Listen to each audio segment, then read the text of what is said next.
રાજકોટ જિલ્લાના ધોરાજી ઉપલેટાના ભાજપના ધારાસભ્ય મહેન્દ્રભાઈ પાડલિયા વિરુદ્ધ જે ભ્રષ્ટાચારના આક્ષેપ કરતી પત્રિકા વિશે પૂર્વ કોંગ્રેસ ધારાસભ્ય લલિતભાઈ વસોયાએ પ્રતિક્રિયા આપી। ભાજપના ધારાસભ્ય મહેન્દ્રભાઈ પાડલિયાએ એસપીને ફરિયાદ કરી છે, પણ આ અગાઉ પણ 4 પત્રિકાઓ કે જે ભાજપના આગેવાન અને મહામંત્રી રવિભાઈ માકડિયા વિરોધમાં પૈસા લઈને ટિકિટ આપવામાં આવેલ અને ખનીજ માફિયા સાથે સાંઠગાંઠની પત્રિકા પણ આવી હતી।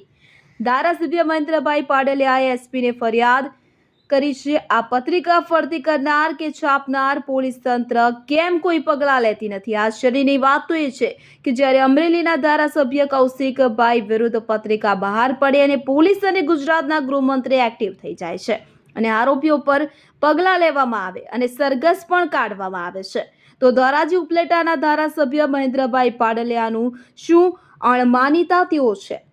ધોરાજી ઉપલેટાના ધારાસભ્ય મહેન્દ્રભાઈ પાડલિયાની ફરિયાદને આધારે ક્યાં પગલાં લેવામાં આવતા નથી, ત્યારે લોકોમાં અનેક પ્રકારના પ્રશ્નો થઈ રહ્યા છે। કોંગ્રેસના પૂર્વ ધારાસભ્ય લલિતભાઈ વસોયાએ પોતાની પ્રતિક્રિયા આપતા શું જણાવ્યું, આવો સાંભળીએ।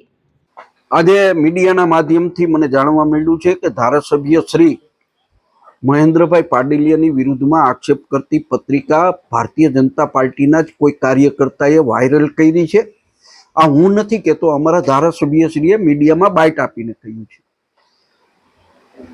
મારા વિરોધમાં આક્ષેપ કરતી કેટલીક પત્રિકાઓ વાયરલ થયેલી છે, એ બાબતે મારે સ્પષ્ટ કહેવાનું છે કે આ પ્રકારના જે આક્ષેપો છે એ તદ્દન પાયા વિહોણા અને તર્કહીન છે। આ આક્ષેપ કરનાર એ કોઈ હિતશત્રુ, કોઈ દ્વેષથી પીડાતા કે ઈર્ષાથી પીડાતા એ કોઈ વ્યક્તિનું આ કારસ્તાન છે। આ પ્રકારની પત્રિકાઓ નગરપાલિકાની ચૂંટણી પહેલાં પણ વાયરલ થયેલી। નગરપાલિકાની ચૂંટણી કે ભારતીય જનતા પાર્ટીનો ભવ્ય વિજય થયો ત્યાર પછી પણ આવી પત્રિકાઓ બહાર પાડવામાં આવી હતી અને આ કોઈ હિતશત્રુનું છે ને આ બાબતે જિલ્લા પોલીસ વડાને તપાસ કરવા માટે પણ રજૂઆત કરેલી છે। ધારાસભ્યશ્રીએ એસપીમાં ફરિયાદ કર્યાની વાત કરી છે। આ પહેલી નહીં, આ ચોથી પત્રિકા છે। દરેક વખતે ધારાસભ્યશ્રી ફરિયાદની વાત કરે છે, પરંતુ પોલીસ તંત્ર દ્વારા કોઈ પગલાં લેવામાં નથી આવતા। લોકોની મનની અંદર સવાલ ઉઠે છે કે પોલીસ કે સરકાર એટલા માટે પગલાં નથી લઈ રહી કે આ પત્રિકામાં કરવામાં આવેલા આક્ષેપો ક્યાંક સાચા તો સાબિત નથી થતા ને?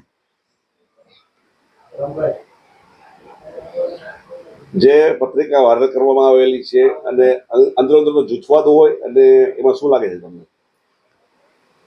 ખુદ ધારાસભ્યશ્રી મીડિયા સામે આવીને કહે છે કે અમારા અસંતુષ્ટ લોકો દ્વારા આ પત્રિકા બહાર પાડવામાં આવી છે। એ ખુદ સ્વીકારે છે અને એ જ બતાવે છે કે આ ભારતીય જનતા પાર્ટીમાં રહેલો અસંતોષનો ચરુ ઉકળી રહ્યો છે। આ પહેલી નહીં, ચોથી પત્રિકા છે। ભાજપના મહામંત્રીની વિરુદ્ધમાં પણ આવી પત્રિકા એની અને ધારાસભ્યશ્રી ઉપર આક્ષેપ કરતી પત્રિકા પણ હતી। ધારાસભ્યશ્રીના પીએ ઉપર આક્ષેપ કરતી પત્રિકા હતી।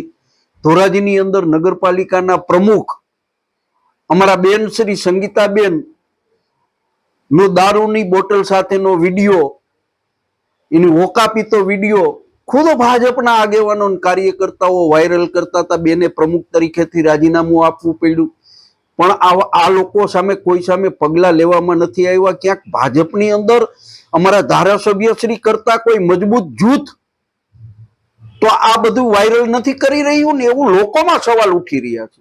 અમરેલીના ધારાસભ્ય કૌશિક વેકરિયાની પત્રિકા વાયરલ થઈ હતી, તો તાત્કાલિક પગલાં લેવાના હતા, તો આની ઉપર કેમ પગલાં નથી લેવાતા ધારાસભ્ય ઉપર?